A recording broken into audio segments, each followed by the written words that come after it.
Buongiorno e benvenuti al Museo Egizio. Voglio ribadire oggi questo importante concetto di rimanere a casa. Io resto a casa.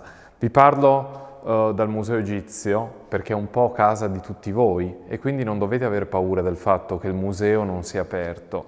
Noi seguendo scrupolosamente tutte le indicazioni del DPCM, stiamo presidiando e ci stiamo prendendo cura della collezione e soprattutto facciamo arrivare il Museo Egizio a casa vostra, quindi potete rimanere a casa e fruire della cultura ed ecco il motivo per il quale ho deciso di registrare una serie delle passeggiate con il direttore. Sapete che io una volta al mese accolgo il mio pubblico e a museo chiuso possiamo passeggiare assieme per scoprire alcuni dei capolavori conservati in questo museo. Ebbene, oggi questi capolavori possono essere fruiti da tutti da casa e faremo queste passeggiate una dopo l'altra. E allora vi voglio proprio dare il benvenuto dal primo oggetto che visitate arrivando al Museo Egizio, questa statua monumentale in granito rosa che rappresenta il sovrano Ramses II. È uno dei primi oggetti ad arrivare nella nostra collezione, arriva nel 1759, dopo il viaggio che Vitaliano Donati, su istigazione dei Savoia, fece in Egitto. Vitaliano Donati tornò con circa 600 antichità, fra cui questa statua monumentale che era una delle prime statue faraoniche a raggiungere l'Europa.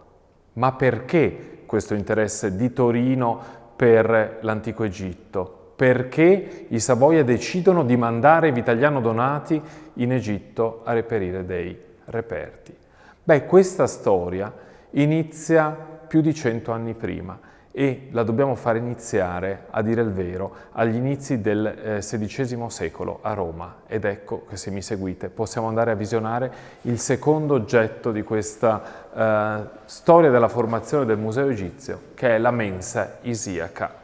Un oggetto meraviglioso, di un'importanza incredibile, è una tavola bronzea in cui vedete rappresentata al centro la dea Iside, circondata da una serie di divinità egittizzanti, con un testo pur esso egittizzante e non egizio. Ma perché? Cosa significa egittizzante? Bene, questo è un oggetto che è stato prodotto probabilmente in Campania o a Roma, è una tavola d'altare e trovava posto presso il tempio dedicato alla dea Iside nel Campo Marzio. Sappiamo che a partire dal I secolo a.C. si sviluppa in tutta la penisola italiana e poi in quello che diventerà l'impero romano, tanto a nord fino alla città di York, il culto della dea Iside. È uno dei culti che vengono dall'Oriente e si sviluppa molto perché questa dea Iside viene vista come una divinità esoterica, colei che può garantire ai seguaci una vita nell'aldilà. Ebbene, perché è così importante? Non solo perché attesta questo culto che si sviluppa nella penisola italica, ma anche perché per il suo materiale. È rarissimo che un oggetto di bronzo sia stato conservato dall'antichità. Infatti esso venne salvato dal sacco dei Lanzichenecchi nel 1527. Passa nella proprietà del cardinale Bembo, viene venduto ai Gonzaga e attorno al 1626 arriva a Torino. È proprio la mensa isiaca a stabilire quel legame imprescindibile che questa città ha con l'Egitto.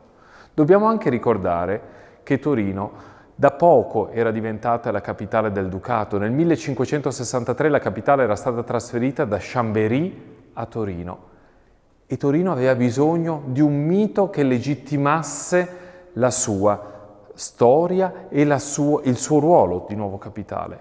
Quale mito migliore che dire che Torino era stata fondata dagli egizi?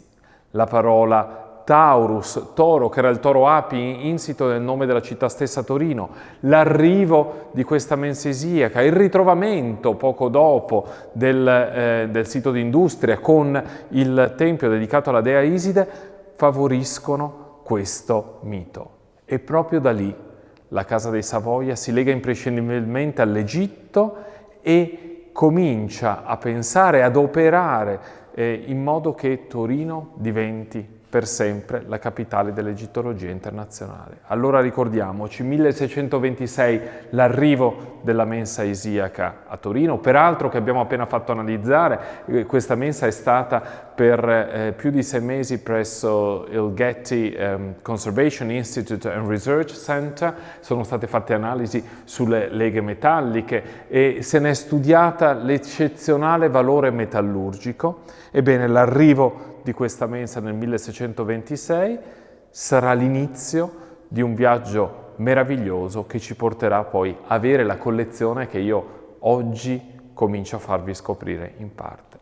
Allora seguitemi perché dal 1626 passiamo al 1759 e andiamo al viaggio di Vitaliano Donati in Egitto. Continuate a seguire il Museo Egizio e ricordatevi che anche grazie, o forse soprattutto grazie a voi, il Museo Egizio può continuare a far ricerca, a sviluppare nuovi contenuti e capire sempre di più la biografia dei magnifici artefatti che avete visto assieme a me.